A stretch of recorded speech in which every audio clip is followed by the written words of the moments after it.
আসসালামু আলাইকুম রহমতুল্লাহি বারাকাতু। যারা সৌদি আরবে গাড়ি দেওয়ার কাজের জন্য আসতে চান অথবা 4 লাখ 5 লাখ টাকা খরচ কইরা সৌদি আরবে আইসা গাড়ি দেওয়ার কাজ কার ওয়াশের কাজ করতে চান, তাদেরকে বলতেছি ভাই, আপনি দেশ থেকে ভাবতেছেন জিনিসটা একদম সোজা, বা দেখেন যে পানি দিয়ে ধুইতেছেন ভাই, না সে না।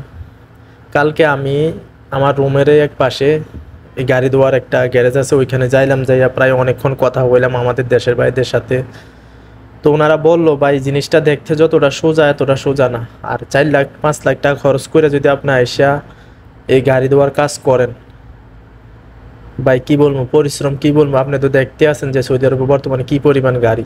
উনি বলতেছে দৈনিক 200 250 300 গাড়ি ধুইতে হয়, 4 জন 5 জন, যদি বেশি বড় হয়, গ্যারেজ যদি বড় হয় তাহলে আরো লোকও বেশি থাকে। কিন্তু সর্বকথা হইলো সারাক্ষণ পানির ভিতরে থাকতে হইব। উনি বলতেছে যে ভাই আপনি কষ্টের কাজ করলে একটা স্বস্তি আছে, কিন্তু এখানে যখন আপনি সারাক্ষণ পানির ভিতরে থেকে কাজ করবেন তখন আপনার হাত পা পচা ধরবো, মানে পানিতে গাটা হইয়া অবস্থা খারাপ।